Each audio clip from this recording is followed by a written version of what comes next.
What's up, everybody? Thank you so much for listening to Your Ex-Drinking Buddy. My name is Brennan Tassif. I'll be your host. Subscribe, rate, and review wherever you get your podcast. Check out the merch store at brennantcomedy.com/merch-store. And make sure you subscribe on YouTube as well. We'll put the shorts up there, the full video, the whole thing. Thank you so much for listening. I love it. I hope you love it. Subscribe on Patreon, too. We do bonus episodes. I do Tales from the Restaurant, where I talk about celebrities I've waited on and whether they're assholes or not, which is super fun. Also, we do a pre-show banter for my other show, Cheers from the Press Box with Joe Dorville. A lot of behind-the-scenes stuff going on over there, too. Make sure you just subscribe everywhere, just all over the place. I greatly appreciate it. And if you're not leaving the mean comments, thank you for that. Maybe leave a couple nice ones. Grab me a beer and grab him a coke. We about to sit for an hour, bullshit and tell jokes. And please don't mix it up, cause he done sobered up. Brennan T Comedy on your social media feeds. And Brennan Tassif is your ex-drinking buddy. Brennan Tassif is your ex-drinking buddy. Brennan Tassif is your ex-drinking buddy. Brennan Tassif is your ex-drinking buddy. What is up, everybody? Welcome into another episode of Brennan Tassif is Your Ex-Drinking Buddy. I am your host, Brennan Tassif. If you're new to the program, quick rundown of the show. I used to be everyone's favorite drinking buddy. It was my favorite thing to do, hang out with friends, get drunk, do drugs, get in all sorts of trouble, and then reminisce about those crazy stories. I'm sober now, but it's still one of my favorite things to do, hang out with somebody and reminisce about the crazy old days. Most weeks I'll be joined by a guest. This week is no exception. All the way from New York City, Chase DuRousseau. Can we edit out why I did that? I don't know what this. I don't know what that was. I was going for like a like Al Bundy. You know what I mean? Like, yeah. I don't know.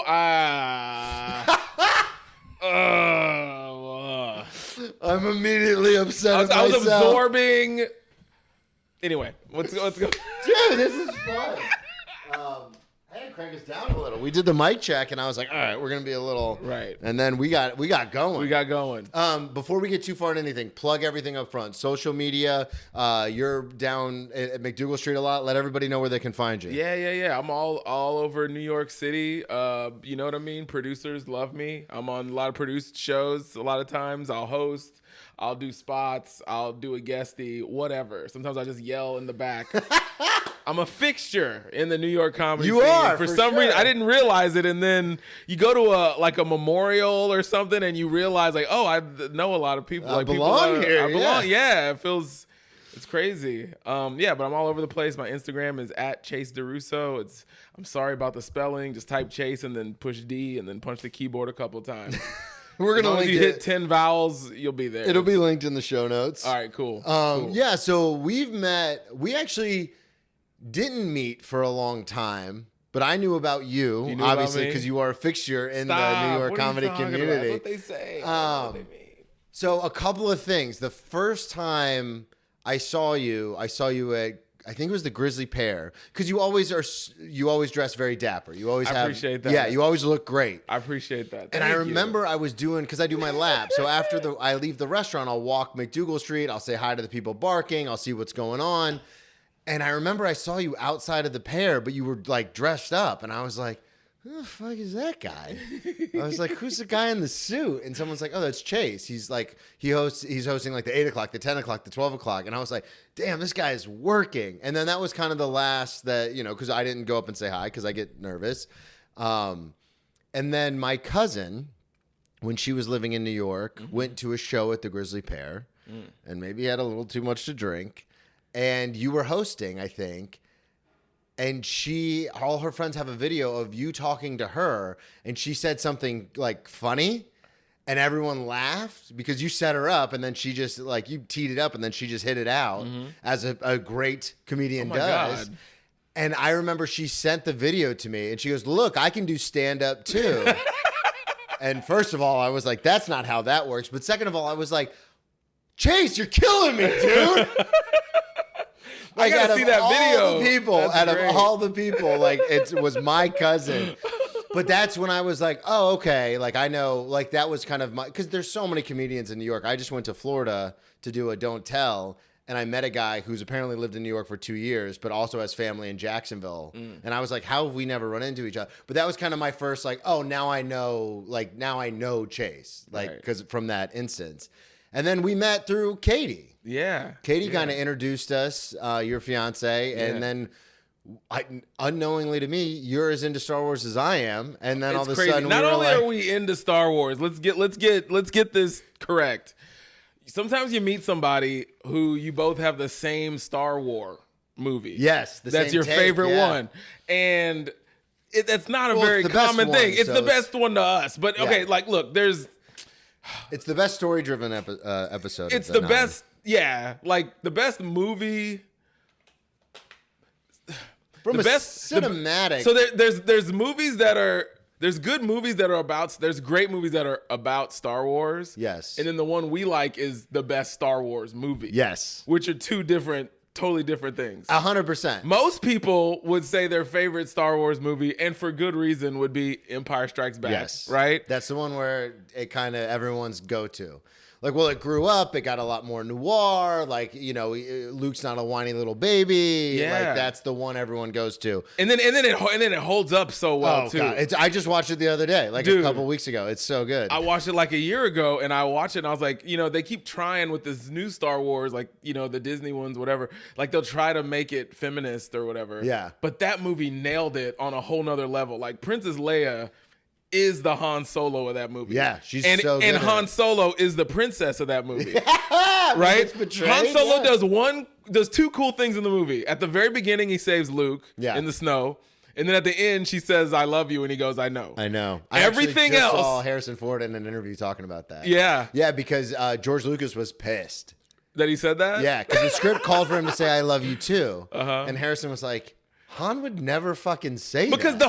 the whole movie, he's like being the damsel in distress. Yeah, he is. He's like, why don't we quit these Star Wars and just admit that you love me? Come admit that you love me. Let's start a life together. In the little, like that little alley, and he's like, "Hey," and then he goes to kiss her, and then Luke or C-3PO comes in. Yes. And he's like, "Son of a bitch." Yeah, he's just trying to get knocked up the whole movie.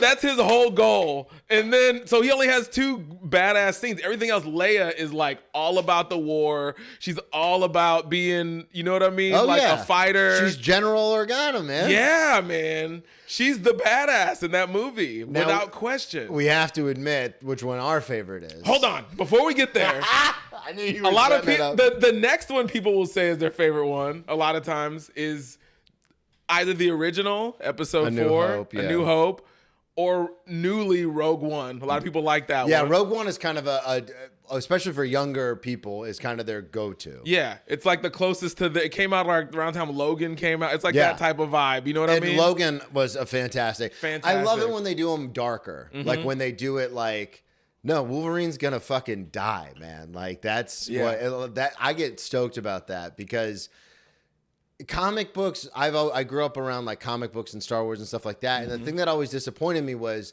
the whole like, well, you always know the hero's gonna win. Like you always know that, which is a good thing from a moralistic standpoint. But at the same time, it's like, well, then there's no real stakes. Yeah. Which is one of the reasons actually I loved Game of Thrones, because they would just kill characters willy-nilly, and you're like, oh, this is very much like Ned Stark's gonna be here forever. And then they're like, no, he's not. And you're like, what is happening? So that's why I like Logan so much. In Rogue One, similarly, it's star-crossed, as they would say in Shakespeare. You know they all die. Yeah. Because in the opening of not the opening, but when they're talking about the Death Star in A New Hope, they say a lot of rebels died for this information. Mm-hmm. So it's like Rogue One is like, from the jump, they're all going to die. Yeah, and they treat it with like the seriousness of what's the movie with like Benedict Cumberbatch, and like he found the codes for, I could be confusing movies, but he like finds the codes for the ships in World War II or something. Oh yeah. What movie am I can't thinking remember about? The name of it. The Imitation Game? Yeah, Something like that? Yeah. I could be wrong about the movie. Yeah. Yeah. It's that type of seriousness with it, and it's so cool. It's so cool, and I get it. And a lot of people, and Rogue One spun off this Andor series Which that was everybody great. loved. People love it. I need to drink coffee and watch it. I fall asleep real fast. Yeah, we talked about But it's this. really good. The Because acting is amazing. And it's a lot of dialogue. It's a lot of plotting. And you're a like, lot of every plotting. time we turn it on, I'm out within 20 I'm out minutes. because there's something comforting about it, but I do love like the buttons in it. Like Yeah. I love buttons and the clicky clacky sounds and the droid noises. Yeah. I'm a sound effects guy. Oh my God. I love the sound effects. It's really good. Those are usually people's favorite ones. And then people who are little brothers, little sisters, they're Return of the Jedi people. Yeah. 1000%. I was Return of the Jedi was mine until it happened. Until it happened. Okay. Let's talk about it. First of all, one of the things that makes this movie so great is there's 2 movies that lead up to it. It's just two movies that are essentially the Star Wars scroll to get to this point. Right? Yeah. And they had some scenes in them. Let's be real. Episode 1, that Everyone pod race shits was on great. Episode 1, The pod race was great. The Duel of Fates. The Duel of Fates was great. It's one of the most iconic duels in Star Wars lore, and everyone's like, "Oh, Episode 1 sucks," and it's like it has the second most iconic duel. Yeah. Only behind the duel that we're about to talk about in our favorite one. Yes, absolutely. And also, can we just give a moment to talk about? People talk about aura farming nowadays. Oh yeah, that's but a thing. the Qui-Gon aura farming in this movie the whole time. Qui-Gon is such a badass. He is like space Jesus in this. Like, you know what I mean? He's doing that. You know what I mean? He is doing that in this movie. It's so good. The whole we're gonna train this boy. I don't care. Like, fuck the council. Yeah. For sure. No, I found him. I found the one who's gonna bring balance to the Force. And they're like, no. And he's like, no, yeah, I did. We're cool. I got him. I'm not his dad, though. Let me be clear. I'm not his dad. Dude, it was. And then the second one came out at a time where I was old enough. I was in high school. So I was old enough to see it in theaters. And I was obviously in love with the idea, the universe, the galaxy that is Star Wars. Yeah. So when I saw it in theaters, I was like, because I saw the Phantom Menace in theaters too, but I was like just young enough to where I was like, oh, the pod race was cool, and little Anakin flying the spaceship, the Naboo starfighter, that was cool. But when Attack of the Clones came out, I was like, bet. One, I love Natalie Portman. I'm in love with you now. Yeah. Did you know? Hold on. But did you know the other Natalie Portman in episode 1 was Keira Knightley? Remember how they had like a double or something? Yeah. I just found that out like a week ago. I did not know it was Keira Knightley. That was Keira Knightley. That's because I crazy. thought it looked like the same actor. I'm like, why is she playing 2 actresses? Yeah. It was Keira Knightley. That's the nuts. other Natalie Portman. Yeah, exactly. That's crazy. Domino. Domino. Amazing movie. So good. Domino. Watch Domino. It's Keira Knightley's The Professional. As an older woman. So good. So good. But yeah, so then Attack of the Clones was the one where I was like, oh yeah. Yeah. Like because it was making sense. Like, it's hard to explain to people, but when you're like 13 years old and you see the clones for the first time and you see the outfit, the uniform that they're wearing, and like in my brain, it all starts like, oh, those are stormtroopers. Like, you know what I mean? Like, and it's hard to explain like how that clicks over, and it's like finding out like some information you've never known your whole life. Yeah. It's like, oh, it's like at the end of Usual Suspects where he starts walking in a straight line and you're like, fuck. Yeah. The whole time. Yeah. And so when you see the clone troopers and you go, that's how they created their own army to destroy them. Absolutely. And it's like such a revelation of like, you guys did this to yourself. Dude, I could talk about this. I'm jealous of whoever's out there that was their first Star Wars movie. Oh yeah. Cause it's not the perfect movie, but I think the name does it an injustice. Yeah. I don't like the name Attack of the Clones. I don't feel like that's accurately what happens in that movie at all. I think it should have been called Detective Obi-Wan. Yeah, we talked about because that's the core of what's happening in the movie, right? It starts off like this noir Blade Runner, you know what I mean? Yeah. Like that whole like the You Fifth don't wanna Element tell me action Death scenes. Sticks. Oh, the death I stick don't scene. want to tell you this. If the movie was staying in that world the whole time, I love that world. Dexter Jettster, I love all that, bro. You know what I mean? The 50s diner. Kaminoans. They're cloners. Yeah. Was Watto in that one? I don't remember. No, Watto wasn't in that one. Oh my God. By the way, shouts out Watto. That's an amazing oh man. What a character. That guy had a whole life behind him. I know. You know what I mean? Like, people been trying to rip him off his whole like, my tricks don't work on me. I'm a Targaryen or whatever he was. Yeah. Wow. That's the other thing I love, and that's why I had the encyclopedia. The one thing I really like about there's so many side characters that you see just for a moment, and that like Greedo is a great example. It's like Greedo's been a bounty hunter his whole life, and then he just gets blasted at Mos Eisley by Han, and it's like, yeah, but that dude had a reputation. He had a light, like you felt that they had a world. Yes, you know what I want to know more about? I want to. Is there ever a book with the werewolf in that one? Oh yeah, the werewolf at the bar. There was like an extra werewolf costume they just put on somebody at the bar. We never saw those guys again. I love that thing. Let's give us a Watto video game, like or modify Grand Theft Auto 4 to where the main character Nico is Watto. Yeah. Like, you know what I mean? Yeah. Like where you can just float or around he's a little like bit. One of the boss characters where it's like you got to go to him. He's the fence. Yes, you gotta, bro. Yes. Well, and that's an interesting. Like I like that idea because there's so many like Cyberpunk and like the new Grand Theft Auto. Like there's all these games where it's like. That's the one thing that's always disappointed me about Star Wars is I love like Knights of the Old Republic is far and away one of my favorite games. The Force Unleashed was a good one where you got to choose the light side or the dark side.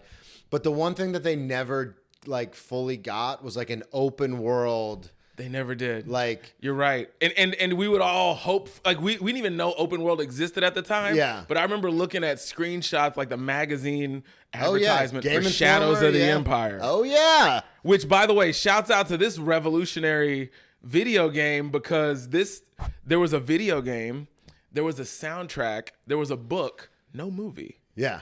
He put the story out there with no movie, and it's like starring like a Star-Lord Han Solo character, like, you know what I mean? It's the first one where you just start a guy. He didn't have force powers in that game, right? No. You were just a regular. You're just a guy. Oh, what a good story that one was. That was the fun thing Dash about... Rendar. Yeah. Damn, that was his name. Pull. Dash Rendar, bro. That was the fun thing about Knights of the Old Republic was you start as just this tech, like on a spaceship.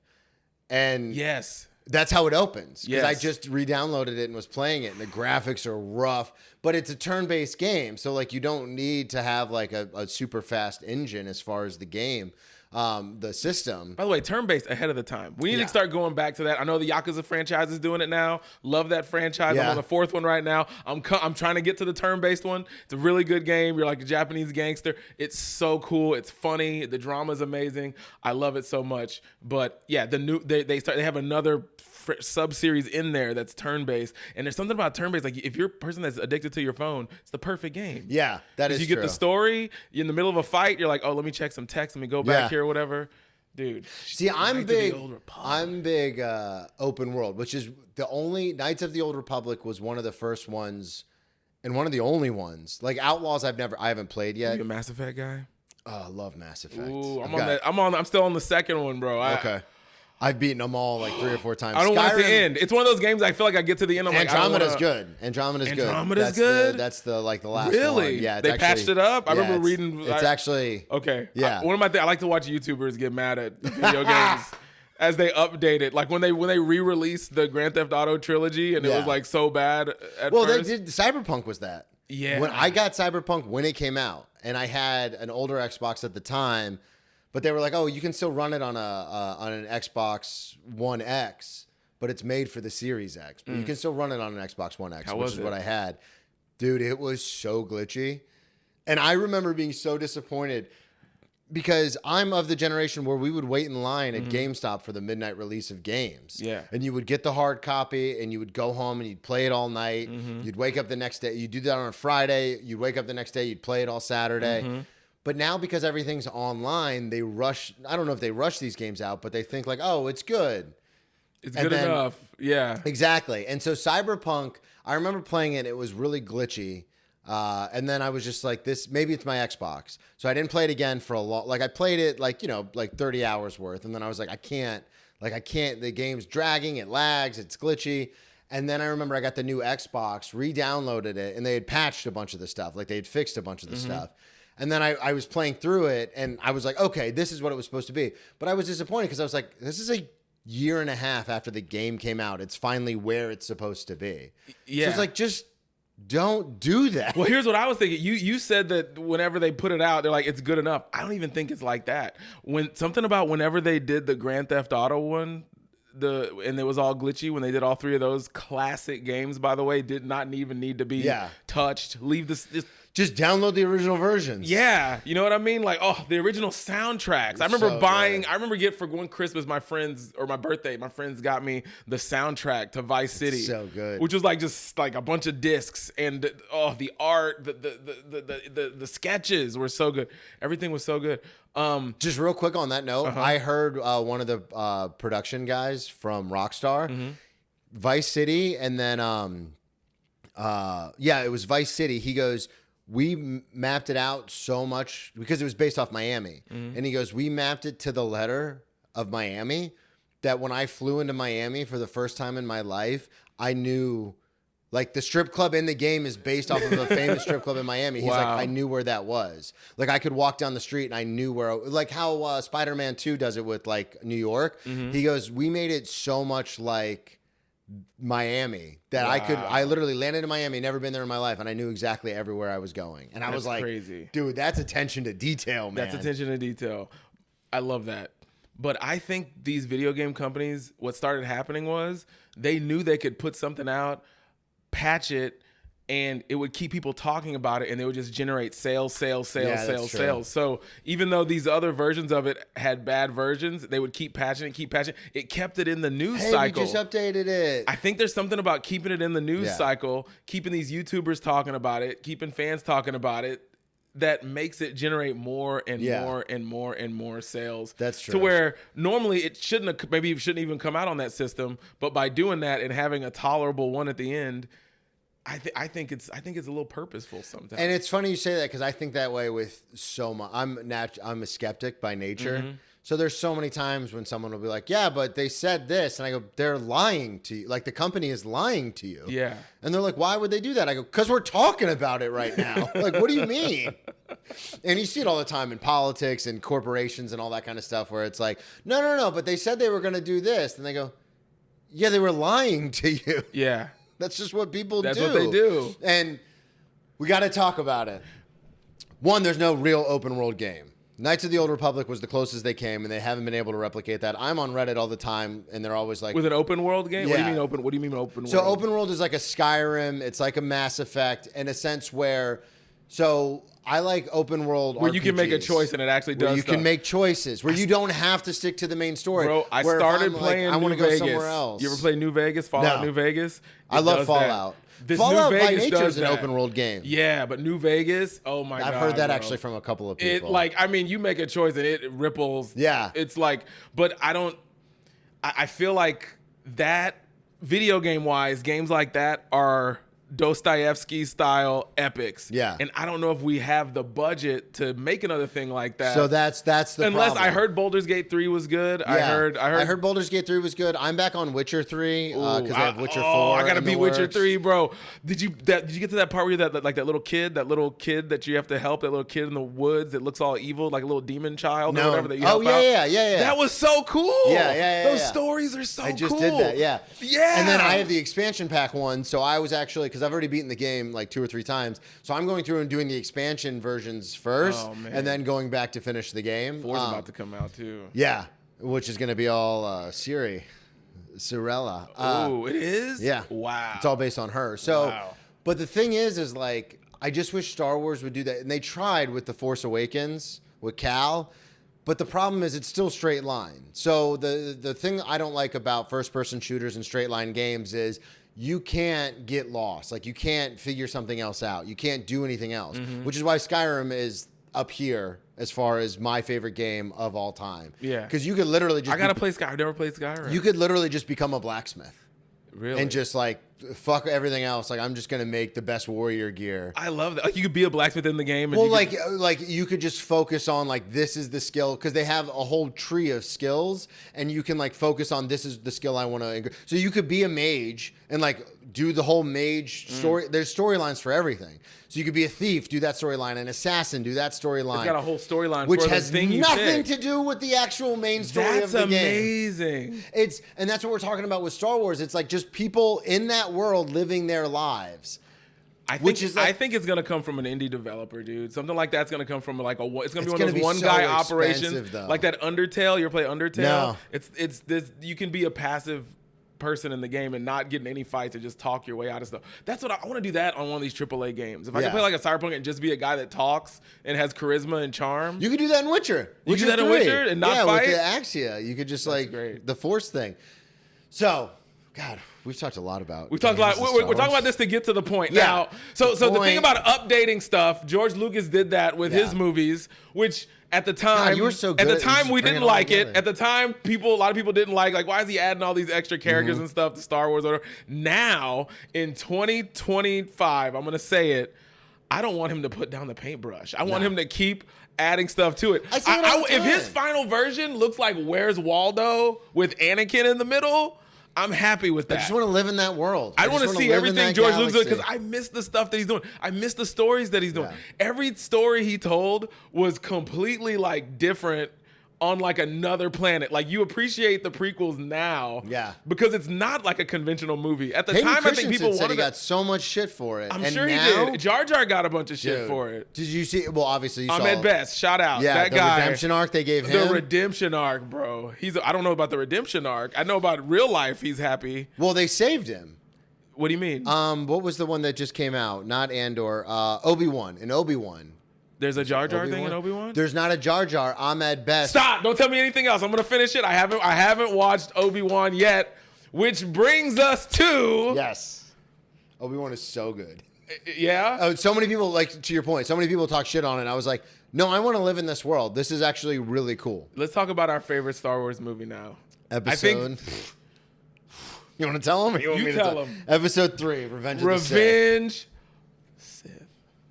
It's the best one. First of all, I don't understand. There's something about, and this is not to talk shit on Attack of the Clones, but it really made me appreciate stuff in Revenge of the Sith. Yeah. Which is the cinematography on this movie. That good. Opening scene where they're in the fighters? When they're in the fighters in space. Is that what that screenshot's from? No, that's a different one. It looks great though. But there's the opening scene where the camera is just on another level swooping around. The banter between what's going on. Here's what I tell they're best friends. You can tell they're best friends. They're brothers. Yes, they're brothers. Which is what makes they're brothers, but also it's brothers where a mentor. But this is what happens when you start to think your mentor is a bro. Yeah. You know what I mean? At a certain Yeah. point, this guy thought he could surpass his mentor, and he thought of his mentor as like an equal. And then he's like, even "I'm gonna be better." You're the only father figure I've ever had. Yeah. He says that in episode 3. Oh my God. Brutal. It's the cry just drama, talking bro. about The it. drama is like on some Shakespearean. I tell people, I know you and I have talked about this. People always go, the prequels are dumb. I hate the prequels. And I always say the same thing. The reason why Revenge of the Sith is my favorite is because 2/3 of the way through the movie, we all know what happens. But 2/3 of the way through the movie, Anakin goes to Mace Windu and says, I figured out who the Emperor is. I figured out who the Darth Lord behind all of this is, the Dark Lord. It's Palpatine. And they go there to arrest him. Mm-hmm. And in your head, even though you know what's going to happen, to your point about it Shakespearean, in your head you go, there's still good in him. He's trying to do the right thing. And then Mace shits all over him. Yes. Calls him basically a fucking liar. Yes. And then shows up. Oh, this gets deep. Let's get deep. Okay, so it sounds like you think this is Mace Windu's fault? Is No, that what I'm hearing not right at now? all. Mace shits all over him? Not at all. Let's talk about what Mace Windu was doing though. Let's talk about what Mace Windu was doing, because maybe he had this information.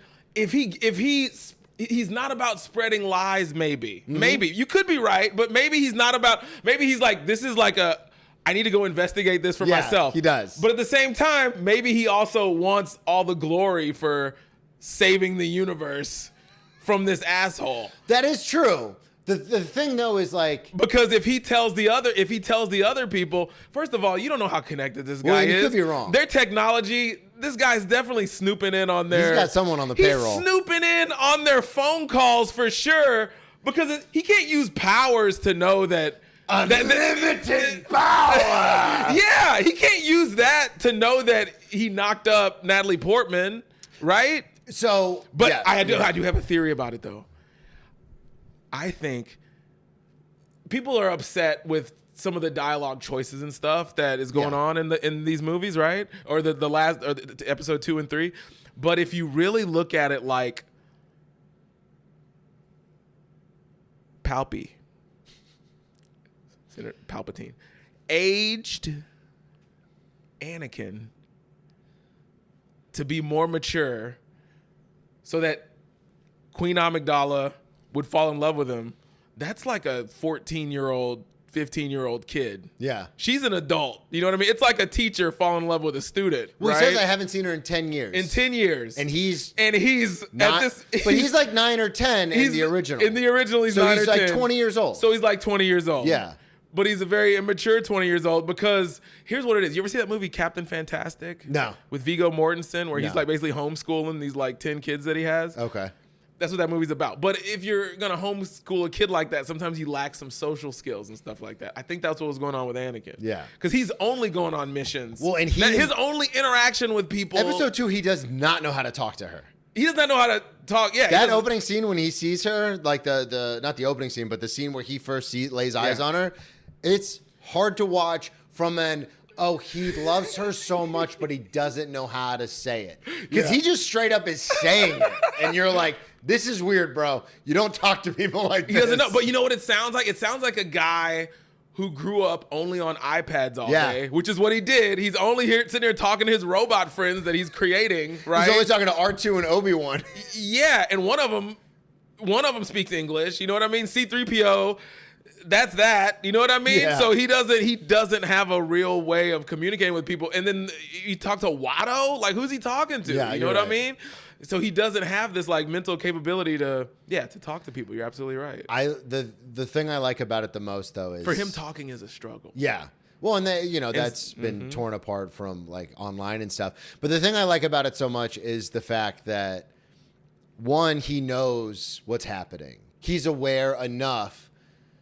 But he doesn't, like, he loves Padme so much, even though we come to find out that the dreams that he's had, all the negative feelings, was all something that Palpatine was doing to him through the Force. He was giving him these dreams. Same thing he did with his mom to find the hate. But the thing that I find most incredible about it is, to what we're talking about earlier with the clones end up becoming the stormtroopers. Anakin, through his trying to save Padme, to save his mom, to save Obi-Wan, like to save the Galactic Republic, becomes the thing that destroys it. Yeah. Which to me is always why I'm like, that's why it's the best one. Because everyone in their life has said, I don't want to be like my parents, my boss, my this, my that. And in trying so hard to stop that, a lot of us become that thing That's we swore true. we didn't want. Yeah.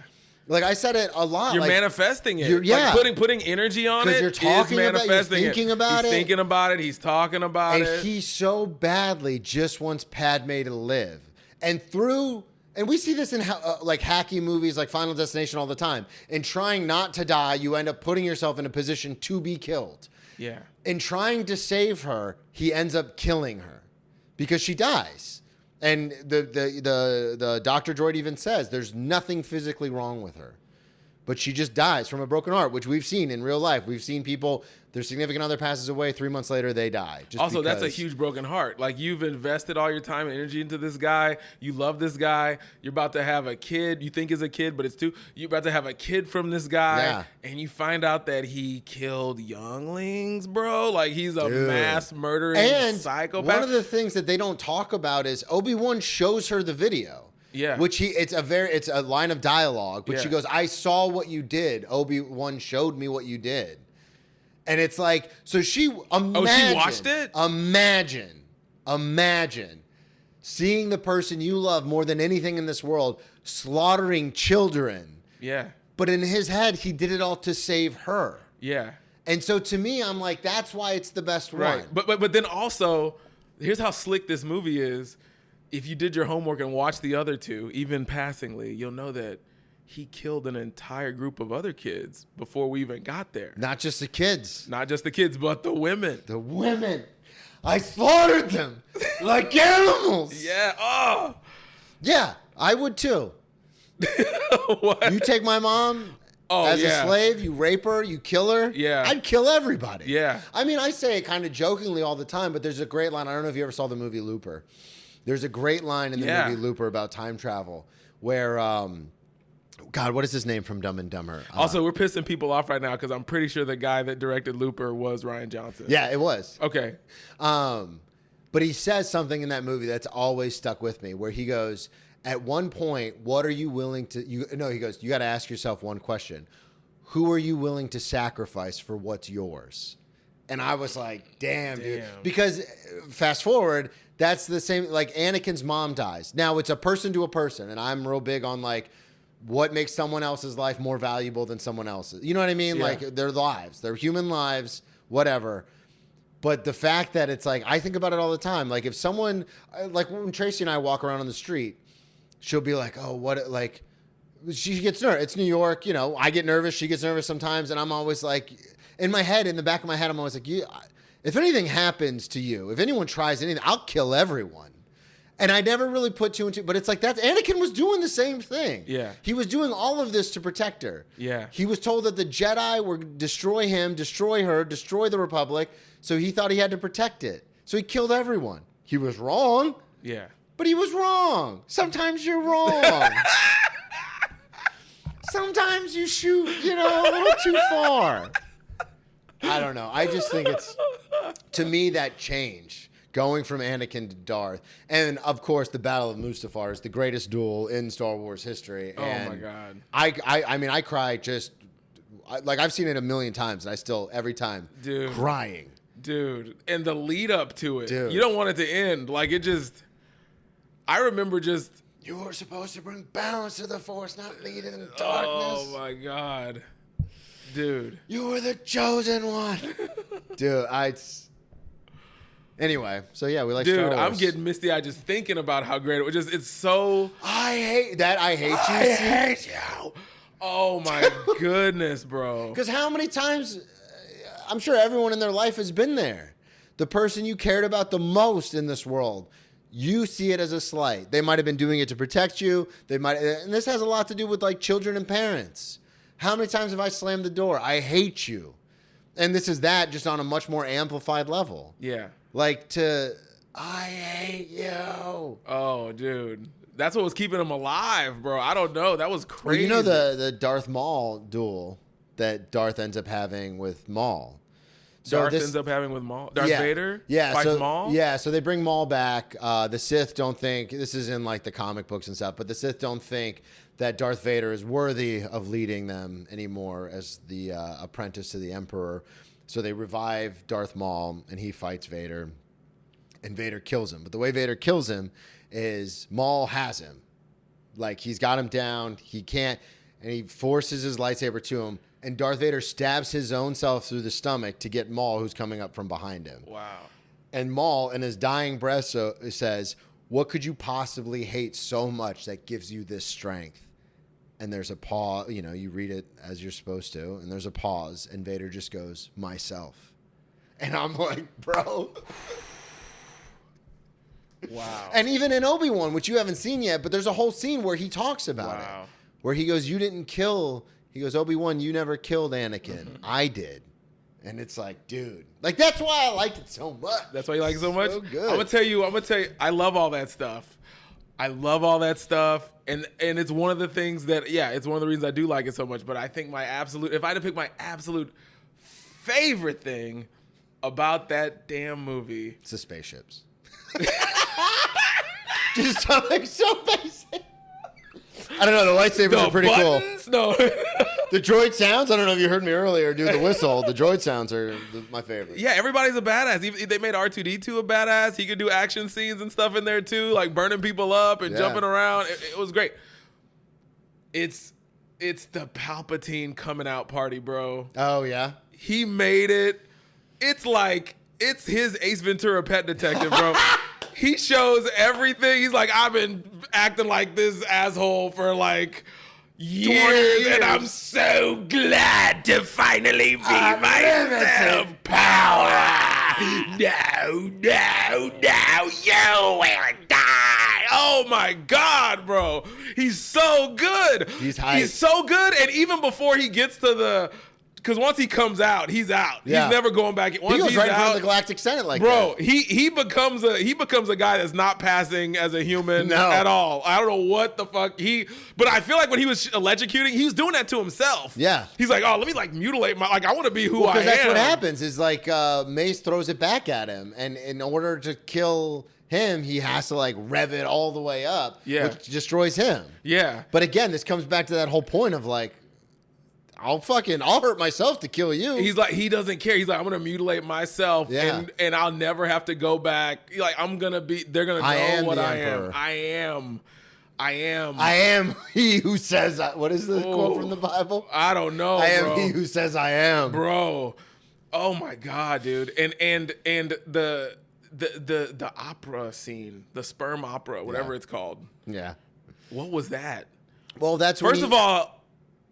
Palpatine, in all of Star Wars, chooses to bring his friends to this opera of sperm or whatever it is. And all his friends are Cenobites from Hellraiser. Yeah, they're all crazy looking. Like, it's like, where was Lucas sitting on that? Did Clive Barker do a guestie? And like design some stuff. Like the other ones, he's hiding E.T. and stuff in the background. Yeah. Not this one. This one, he has full on Hellraiser characters. He's watching movies with Hellraiser characters, bro. And then he says that's when Anakin gets the idea. Like these are characters Lando wouldn't hook up with. Dude. Woof. You know what I mean? Like just straight demons. Lando Calrissian. God. Bro. Such a good character. Such a good character. But that scene where he like is at the opera and he's basically like seducing him or whatever, like he takes him on like a date. I don't know what it was. He took Anakin out. But he tells him straight up. He tells him straight up. He's like, I'm gonna give you everything you ever wanted.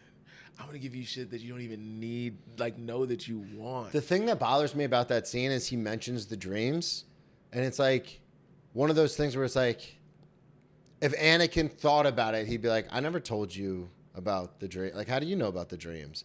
But because he has such a slick way of talking to him, it's like the devil. It's like he's talking to the devil. It's very much the devil's advocate. Yeah, like Keanu Reeves, Al Pacino. Oh, it's great very movie. much where it's great. like that devil coming out was. But it is also very much amazing. like one of those things where he's like, he doesn't stop to go, wait, what the fuck? How do you know about these dreams that I'm having? He just goes, I know, like he tells him, like, but it's almost like he was in a dream himself. Yeah. Like it felt like a nightmare dream being played out. Like that was some David Lynch shit. Which, by the way, if you're a hardcore fan of Episode 3, and I know y'all are out there with us, do what I did. This was back in the DVD days. There's got to be a way to do it nowadays. But back in the DVD days, I used to put that on DVD. And one time, this is by the way, before a lot of these directors started coming out with the black and white version of stuff. This might have been right around the time when The Mist got re-released as the black and white version. Yeah. And there were 3 cords that plug a DVD player into a TV sometimes, like a yellow, a white, and a red one, whatever. And you unplug one of them, and the movie was black and white. One of the best black and white movies I've ever seen, bro. Okay. It looks crazy in black and white. I'm sure George you can Lucas do it would on hate it. you can do it on TVs now. Just go to the settings. Yeah, go to the settings on your phone or whatever. Put it on monochrome. It's a different movie, and especially when you get to that scene, It's far and away, I think, the best, because it also pushes the story so far along. Pushes the story so far along. It starts with them and a starfighter together, 2 separate starfighters battling the Separatists, and it ends with Vader being born. Yeah. Obi-Wan is gone into hiding. Mm-hmm. The kids are gone. Yeah. Padme's dead, and you're like, fuck. Yeah. Like, we're just getting started. It's just happening. And the more you watch it, the more you relate to every single character in that movie, even the little ones, maybe except for the demons, but every single character in that movie you kind of relate to. Like I remember reading an interview once where George Lucas was talking about how when he made the first one, he was sort of inspired by these Kurosawa movies, right? Okay, yeah. And how when he made like the droids were like the villagers or whatever that are just there for the whole story, right? And when you watch it, it's like, even that one, when you watch it from the perspective of the droids, it's like, that is like some like capitalism 1% stuff where they're like, well, you guys did all this stuff. Just go ahead and erase their memories or whatever. That's kind of messed up. It's really fucked. You know what I mean? Yeah. Like, this is your boy. These things have been with you on this whole time. But also, it's understandable that he's like, you know what? If this guy went that evil, who knows what these droids are capable of? Because he made C-3PO. Yeah. You know what I mean? And who knows what R2-D2 saw. Dude. And it's funny because R2-D2 never gets wiped. Yeah. So he knows the whole time, like, what's going on. Somebody told me, or I saw on a meme or something, I think I saw on a meme somewhere, where somebody said that if you read the novelization of Revenge of the Sith, have you read that? No. I read somewhere that in the novelization, C-3PO or something asked, hey, what's up with Anakin? Why is he acting so strange? And they said that R2, which, by the way, I used to have a joke about how I wondered, in the book, does R2 talk or does a character translate for him? Like, oh, what's that R2? And he fell down a well? Like, is that what happened? No. They said that C-3PO asked them, like, hey, what's been up with Anakin? Why is he acting so strange? And they said that R2-D2 said, I don't know. Anakin doesn't really talk to me anymore. All right. Oh, dude. Well, let's talk about you, Chase. Me? Yeah. Thank God. Let's not talk about our worst Star Wars movie. Let's not talk about Our hot that. takes. No, I wanted to have you on because that's how we met, was through the first 30 minutes of the show, our love of Star Wars. But you've been in New York for how long now? This is a weird pivot. It's since 2019. Okay. And when did you start doing stand-up? How did you find stand-up in the first place? Oh, that's a good question. I always ask because it's such a niche thing, like, you know. Did they know your story already? Yeah. They've heard it a million times. But I'll give you the abridged version. I was a depressed, anxious kid. That's how I got all this stuff. And my cousin, when I was 12 years old, showed me Comedy Central Presents. And I was blown away that people, just by using their words, could make me laugh for like 30 minutes. And I would Was there a forget specific Comedy Central Presents that stood out to you? There's the reason I do stand up now is Dane Cook's. The Dane Cook one? Yeah. Wow. That was a good one. So I would watch like... we did like the Alien, the Velociraptor, whatever. Yeah. They're always wet and shit. I used to watch all those. I love those. Like Tom Rhodes, Mitch Hedberg, I would record them on VHS and then I would watch them over and over and over. And I would watch them in disbelief. I'd be like, this is amazing. They're using literally just words to evoke one of the most primal human reactions, which is laughter. But I never thought about doing it. And then when I saw Dane's, I went, I want to do that. Did you buy the Mitch Hedberg one? Oh, yeah. That came with the DVD? Yeah. Where it showed you both cuts of what happened? Amazing, dude. Amazing. So that's why when I saw Dane Cook do that, and then Harmful of Swallowed, his first album, was being like burned and sent, like everyone in high school had it. And so that's like the Kool-Aid bit and all that kind of stuff. Oh yeah. Oh no. Naughty Kool-Aid. Like that was when I was like, oh, I want to try this. I want to do that. And so that's how I found it, and that's how I kind of got into it. That's awesome. Was just through Comedy Central, which is such a weird thing to say now because it's like gone. Yeah. It's just South Park reruns. Yo, my God. Yeah, that thing is, that's crazy. I remember watching those. I remember before I did stand up, I liked comedy, but sometimes I didn't understand stand-up that much. Okay. Like, I remember watching the show Seinfeld, and I didn't get... When he was doing the bits? I didn't get that. Yeah. But... Honestly, I watched Seinfeld when I was really little because my dad loved that show. Same. He'd be standing up there and being like... I haven't seen it as an adult. Maybe it the makes sense airport now is as an crazy. adult. Right, and I'd be right. like, what? Like, let's get to Kramer. What are we doing? Right. Yeah. I was like, let's get to let's get to Costanza's dad. Yeah. That was my guy. Yeah. That was my guy, Mr. bro. Stiller, baby. Mr. Stiller, Jerry R.I.P. Stiller is the funniest fucking... That's the show. If there was ever a DVD... Remember how they used to make like... Serenity now! Bro, remember how SNL would make the DVD that's like the greatest hits or whatever?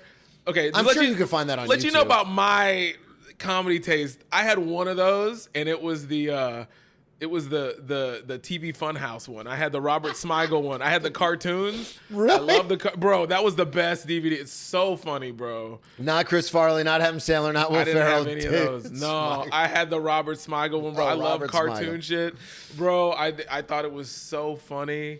Yeah. Anyway, And like, yeah, like I love side characters like that. It's also a fun exercise is to like take somebody who doesn't do stand up, like a person that you like in the world, and imagine how they would do stand up. Dude, I think about it all the time. You ever think about how My girlfriend's a like if civilian. Bill Murray did stand up? Oh yeah. What do you think he would do? A set? Do you think it would be like Characters. Characters. Characters. You think he would do characters? You don't think Yeah. he'd just be improvised and go into the crowd? So when I got to have this experience, Mm-hmm. kind of. Bill Murray came into the restaurant and was sitting at the bar, and dude, I actually know exactly how he would do stand up. What? He would just because he's on. He's like 80-something years old, and he's still got it, man. Just roasting people. Our bartender is short. So like he was just what did he say? He said something like get a beer on me, and like when he went to give the tip, and then he goes, actually more or less you should probably get a step stool. And dude, I was like, Bill Murray still got it. It was very much like that. Don't get short with me, Mr. Frodo, kind of Adam Sandler kind of a line where you were like, what the fuck? I love that. Dude, he was just ripping on everybody. I went over there because I was like, when he came into the restaurant, I was like boxing out everybody. And I was like, is there anything else I can get for you, Mr. Murray? Can I do anything for you? He's like, hey, we're not on a date, man. Like, you can relax. And I was like, dude, he's got it. That's so cool. But yeah, so I do think, that would be an interesting exercise. Like people you like in the world. Take people you like in the world. Also take characters you like in the world. Like I've like imagine how cool it would be. Like I think one of the best shows ever made, Eastbound and Down. Yeah. So great. The show's over.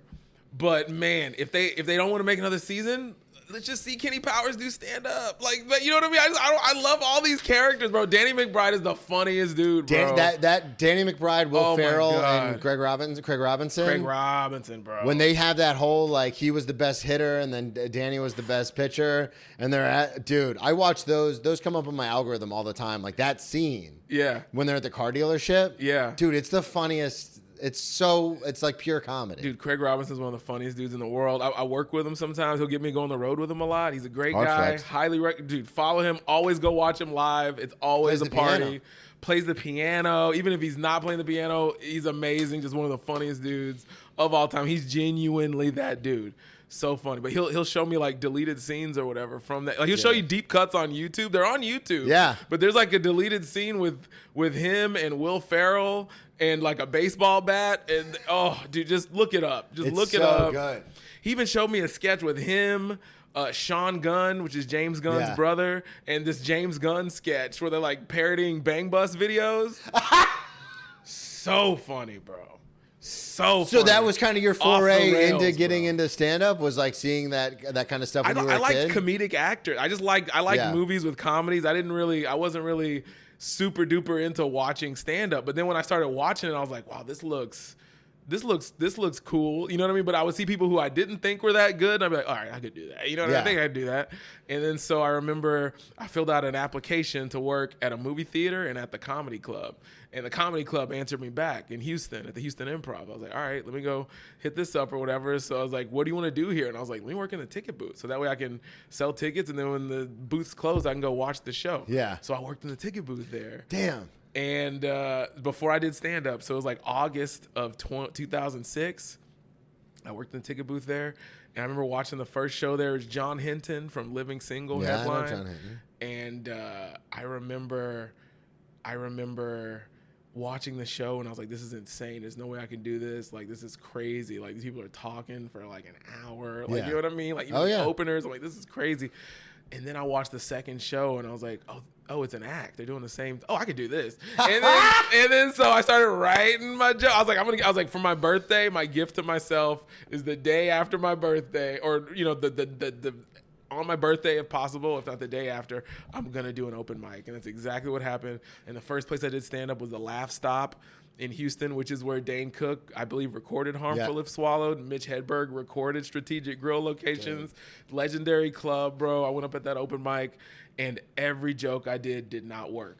But the stuff in between, me reacting to the jokes not working, all like landed. And I'm like, oh, okay, I could do this. And in my head, this is what I remember thinking this. I was like, if I just write down everything I say that's funny, and once I have 60 jokes, that's like an hour. Yeah.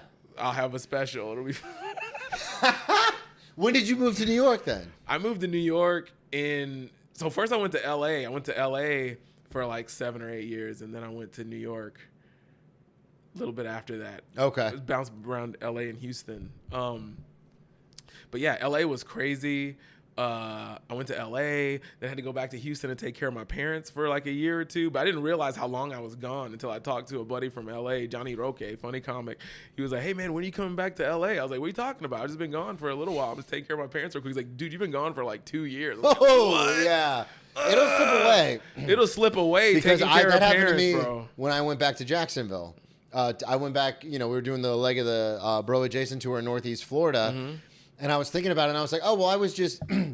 Because my whole rule is if I go home to Northeast Florida, I'll either go for family stuff or I go for comedy stuff. But I don't try to mix the two because I did that when I first came back and it was just way too chaotic. Because my dad is like, hey, are you coming over for dinner on Tuesday? And it's like, well, yeah, I can, but I also have a show at 8. So if I come over, it's got to be at 5. And then I have to be out the door by like 7. And it just became too much. So I was like, I'll either go back to hang out with my family or I'll go back to do comedy. Smart. So I hadn't done comedy. Like I went back after 6 months of living in New York. I was like, oh, coming home. And nobody came to the shows. So I hadn't gone back to do comedy until just now. But to your point, I was like, oh, I just did comedy there. Like I was like, oh, that was 4 years ago. Yeah. I was like, oh, I forgot. I hadn't done stand-up in back home in almost 3.5, 4 years. Yeah. So it can slip away pretty quick. Well, Well, I just left. And he's like, you've been gone for 2 years. For sure, dude. So then when you came to New York, was that on the precipice of like, comedy's the thing, this is what I'm doing, or? So I moved to, I remember thinking when I was 30, I was like, when I turn 30, I'm going to move out of the house. And I was one of those guys that moved out at 30. And I was like, I'm going to move out of the house, but instead of moving to an apartment in Houston, I'm going to move to LA. And I moved in with my buddy John Gard in LA. And, it was so awesome. You know what I mean? First, like, how long had you been doing first comedy? year, whatever. I started when I was 26, and I moved when I was 30. So I've 4 been doing, years. like, So 4 you had a years. little. It's not like you did comedy for 3 months and you're like, oh, I'm gonna move. Yeah, and at that time I was already like, I was like a regular at all the clubs in Houston or whatever, Yeah. and I could like headline and do all sorts of stuff. But in Texas, it's a different beast because it really is like another country. Mm-hmm. It's like America's Australia. It's like its Florida own planet. shares some similarities with Yeah, that. the South in general. Yeah. You know what I mean? It's just a whole nother circuit. The car circuit is a whole nother world. You know what I mean? Yeah, like, yeah. So people out here is like, oh no, that show's 45 minutes away. I'm like, I'm used to that. Dude, like, in that's Florida, how- we would drive 2-3 hours to do 20 minutes. Yeah. And then drive 3 hours back. and it was fun Yeah. riding in the car. You know what I mean? with your friends, Bro. just talking shit. Yeah. And then if the show goes well, that's the whole car ride back. If the show goes bad, that's the whole car ride back. Oh, Just the car talking. ride back, bro. Yeah. Just either celebrating or talking shit about the book. But either way, you're writing, like fantasizing about. I wish I did this. Yeah. To me, that's writing. You Yeah, know oh what I yeah. mean? So I came out. So I was in LA for like 6 or 7, 8 years, something like that. I'm really bad with remembering the timeline of what happened with anything. And but I was there, and as I was doing it, I would go back and forth between Houston to take care of my parents towards the end. Definitely longer stretch in Houston. But I remember Joe Coy was like, dude, just come on the road with me or whatever. It'll be fun. So then I ended up going on the road with Joe Coy, moved back to LA for a while. And then when my mom got super sick, I was like, I need to like focus on this or whatever. And then that's when you left? And that's when I left. And when my mom got sick and after she passed away, I was like, I want to be like a headliner and I want to start my own, I want to like keep developing. And there's something about on the East Coast, I just felt like I wrote more. Yeah. I just wrote better. There's something about the grind. New York will do that. New York will do that. I feel like even in the individual people, like there's something energetically. I feel like when walking down the street in New York or a room or even a room of comics, sometimes I just feel like there's like this. It's like you're looking at a Netflix, like what genre to watch. Everybody's their own genre. Yeah. And I feel like in some places people are all trying to fit in whatever and do X, Y, and Z. But here it's not about Everyone's doing their own It's about thing. doing your own thing. Well, and that's the thing I love It's more about- than about going up on stage. Yeah. It's about doing your own thing and cultivating your own Figuring vibe. out who you are. Figuring that out. And that's a crazy thing about New York is I wrote more in the first year that I lived here than I had in the 3 or 4 years since I had gotten back into stand-up. Yeah. In Florida. yeah. And I your was like- third eye is strong. And here. you're going to mics and stuff, and you're like, well, I did the 1 o'clock, so I'm going to do something different at the 3 o'clock because it's all the same people. And it's almost like, or you'll watch somebody at a show and they'll have like 5 brand new minutes, and you're like, why don't I have 5 brand new minutes? Like, I should be doing that too. Yeah. And so it just forces you almost to be like, well, it's like if you have a buddy who goes to the gym every day, Yeah. and you're like, oh, let's start going to the gym together. Well, if they're going every day, then you start to be like, well, if they're going, I should go. Like, you know what I mean? Like, it just forces you to be like, well, let's more. Yeah. And I love New York for that reason. Yeah. Also, the main reason, I think also, it could just be comedy works better in fucking basements. Yeah. Maybe that's what it is. There's something magical about a basement. And there's more connection here. We're not Yeah. in cars all day long. Yeah. Like, there's something that kind of, even, it's like the force. There's something that binds us all together. Yeah. In New York versus other places. Because other places, they're like very, from what I've noticed just going on the road and then doing shows in LA and stuff too, it's just very, like, everything is unique to like an individual person. Whereas in New York, we all share a lot of common experiences. Like, we've all been on the subway. We've all seen the guy on the subway. Yeah. We've all seen, you know, Yeah. the person freaking out in the street. Like, we've all seen it. There's something magical about a shared trauma that I really appreciate. It's really appreciated here. You know what I mean? Oh, yeah. It's, you know, like, I don't know about you, but when I'm on a plane and it starts shaking, I get really comfortable. I'm like, yes. You know what I mean? Like, doing it's like it. we're doing it. We're like, in it together, In a everybody. group. It's not that bad. And then you get off the plane and everyone's like, oh, that was crazy, right? Right. When normally you wouldn't speak to anyone ever. And you're like, we got through that. We did it together. Yeah, same way with a bad show. Sometimes a bad show is fun. Like, so as far fun. as trauma bonding with Oh, the yeah. other people on the entertainment side of Yeah. it, it's like, whoa. The fuck was that, man? Yeah. yeah. So I wanted to ask you, just because you did send me a couple of stories, and we talked about. Are we over time? We're not overtime. We are part 2. We are at time. We're gonna have to do a part 2. You did send me some stories. I did want to ask you though before you leave, because I always like to know this about people. It's just some weird thing that I have. In high school, were you a popular kid? I assume you were a popular kid.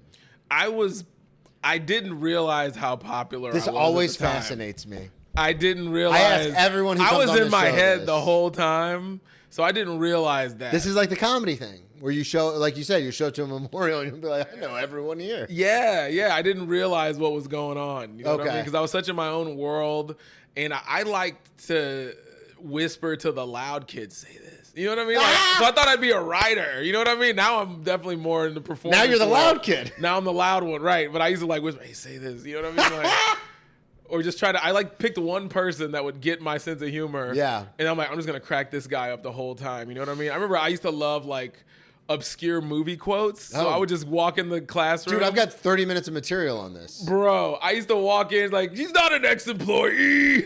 You know what I mean? Just to quote Yeah. like the bad guy from The Mask. Everybody's quoting Jim Carrey from The Yeah. Mask. The bad guy from The Mask. There's always time for one last kiss. You know what I mean? Like, Yeah. why did he talk like that? Which I didn't realize this until like during the pandemic. But I remember Googling. I was like, I would watch The Mask again, and I was like, that guy's neck looks so huge compared to when he's a normal dude. Like, that's like the best makeup I've ever seen in my entire life. I Googled it. When the bad guy has the mask on, it's a fucking Asian guy. Oh, really? It's a different actor. Really? That's why he talks so different. I did not know Yeah, that. it's a different guy. Isn't that crazy? That is nuts. You just And you've blew seen my the movie mind. 1,000 times, Yeah, you just right? blew my mind. It's a different actor. That's This crazy. is before people were interneting stuff. Dude. Well, because I have a whole thing about how I like bad movies. Like the bit, literally, I open the bit by saying the reason I like bad movies is because you can steal the intellectual property and people think you're a genius. Like, I have so many, like, even with Or you my- could be even on the button with it, and it's like Office Space is like referencing Superman 3 the whole time. dude, Like, I this is like just- Superman 3. all the time, like when something will happen, I'll say something like and this is I'm not trying to bit you, but this is a true story. When after I got a year sober, this last time I got sober, I shared my story, and the best way I could relate to it is a quote from a movie, which is like, you know, when I drank, it was like quicksand. You think everything's going fine, and then one thing goes wrong, and then another, and another. And you try to fight back, but the harder you fight, the deeper you sink, till you can't move, you can't breathe, because you're in over your head, like quicksand. And I remember saying that, and everyone was like coming up to me after, like, that was my drinking, was quicksand. Yeah. Dude, that's from The Replacements with Keanu Reeves. And I used to love that movie with Gene Hackman. Yeah. I was like, when he goes, fears, let's talk about it. Fears, what are we afraid of? And everyone's like throwing, like Orlando Jones is like, spiders. And he's like, no, I'm talking about what scares us on the field. I was like, what you mean, like spiders on the field? And then that's when Keanu Reeves says quicksand. Yeah. And then Orlando Jones goes, quicksand's a scary mother, man. But then he says that line, but the reason I did it at the meeting was because it was so true for me, because that's exactly how drinking made me feel. And I didn't know how to articulate it in my own way, so I just said the movie line. And I remember telling people that, like, later, like, oh, yeah, I quoted But also Keanu the way Reeves. you sold it was so, like, acting. And, like, but that's the thing. Like, is you like, sold it, like, dramatically. You know what I mean? and I do it with so many lines. That's Like, good. when my buddy was auditioning at the Cellar, I said, don't be careless, but don't be too careful either. You can't be afraid to lose. That's from Mighty Ducks 3. But, like, nobody knows what the... So I've turned... Like, I didn't realize... Do you ever have this thing where you don't realize you're doing something that's actually fucking hilarious until you tell someone and they go, oh, that's the bit? Like, what? I literally was sitting at a table with people talking about how I quote movie lines just in regular life. And they go, do you talk about that on stage? And I went, no. And they go, that's your whole thing. Like, that's 30 minutes. And now I do, and it's literally the best material I have. That's great. But yeah, dude, movies. That's Oh my my. God. There's one on Mario Brothers movie where he's like, nothing's impossible. Improbable, maybe, but nothing's impossible. It's like, So many of those. so many, yeah. God, A Knight's Tale. Rewatch A Knight's Tale and then that was- leaving I had little that notes DVD. to Katie around the house. Dude, I'm telling you though, with all the love that I possess, oh my God, come on. Dude, I used to think I wasn't a dumb kid, but I thought that when movies had sequels, I thought that the newest one had to be the best one. So I was like, oh, the special effects are going to be better in this one. I thought it took them 4 times to get Superman right. So when I think Christopher Reeve's Superman, the thing that sticks in my head is the one where he fights the Russian dude on the moon or whatever. Dude, this was so much fun. We got to have you back on. Chase DuRousseau, everybody. Brendan Tassif. Plug everything one more time. Social media, the whole deal. Just hit me up on social. Chase DuRousseau. I promise I'm going to start posting stuff. I don't know if it's going to be YouTube documentary, sketch. I'm going to do something. You know what I mean? I might post stand-up. I don't know what I'm going to do. But just follow me. I just want to build the followers up, and then you can see me live or whatever project I'm working on. It's going to be fun. Dude, So, this was thank a you blast, guys. man. Thank you for Appreciate coming it. on. Thank you. Thank you, everybody, so much for listening at Brennan T Comedy on all social media, BrennanTComedy.com. Got some shows coming up here in New York, but then taking the rest of the month off from the Bro Jason tour. Next month, Denver and Dallas will be in. So come check out those shows. We'll talk to y'all next week. See him live. Aw, thanks, buddy. Dude, that was a blast.